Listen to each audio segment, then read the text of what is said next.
Today we're going to talk about one of the biggest controversial topics of Indian history, the Aryans. Now when I say Aryans, you might think of robust blonde men with pointed chins, pointed noses, fair complexion, riding horses, killing everyone in their path. Well, historically speaking, that might not necessarily be true.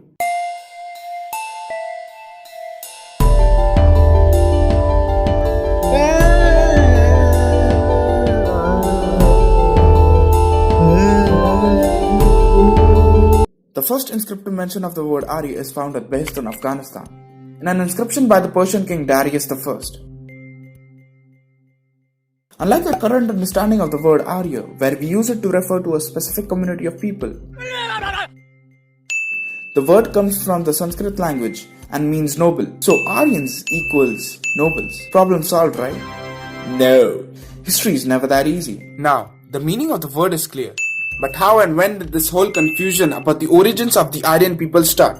For that, we must go back to 18th century India. It all started with William Jones, who was a philologist from England. He was the one who noticed the similarities between the classical European languages like Latin and Greek and the Indian Sanskrit language. He proposed a theory that these languages must have had a mother language which all our ancestors spoke and later migrated to various parts of the world. Thomas Young termed these sister languages as Indo-European languages, and one of the biggest controversies of human history was created. This concept established a connection between the people living in the regions of India and Europe, and it was believed that the Indian people were descendants of Aryans who came to India some 2000 years ago. So that was about the origins of the controversy of the origins of the controversial Aryans. Now let's take a look at the sources that mention these Aryan people. The word Arya is mentioned in Rig Veda many times, which is generally considered the oldest of the 4 Vedas. Now, as is the requirement with any historic record, we first need to date this literary text. The Rig Veda is considered to have been compiled between 10,000 BC to 1500 BC. We found an inscription at the Bogaskoi site in Turkey which mentions 4 Vedic deities, and this inscription has been proved to have been created in about 1360 BC. Based on this inscription, we can say that there were some followers of Vedic deities in the Bogaskoi area during 1360 BC. This also lets us conclude that the Rig Veda must at least be older than 1360 BC. The Rig Veda says that these people lived in the Saptasindhu region, that is the land of 7 rivers. The rivers Ganga, Yamuna, Gomati, Kurram, Kabul, Swat and Oxus are also mentioned in this text. So it's pretty clear that these people, residents of Saptasindhu region, created the Rig Veda, or the people mentioned in it lived in the vast region now known to Indians as the northwestern frontier.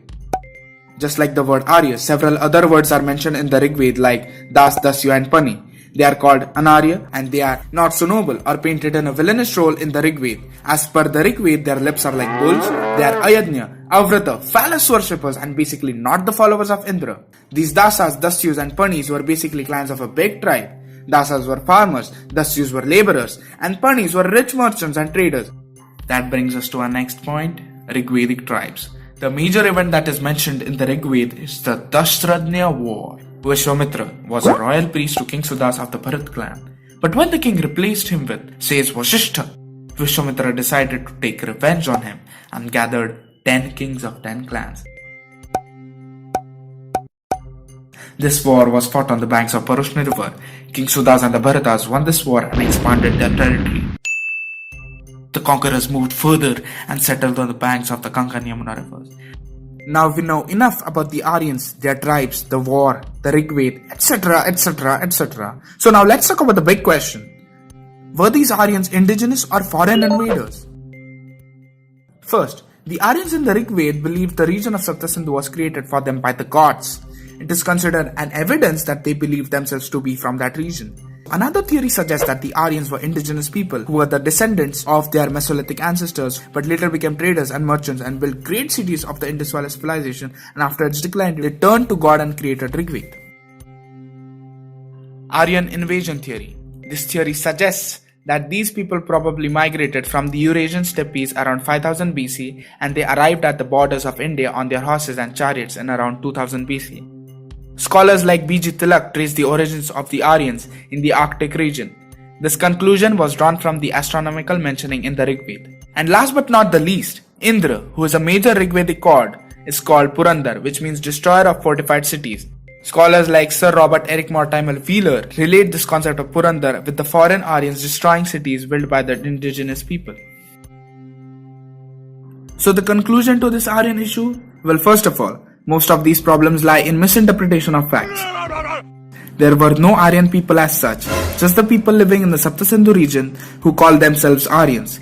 Also, it can be said there were no wars or the so-called Aryan invasion didn't actually take place because we don't have any evidence of it.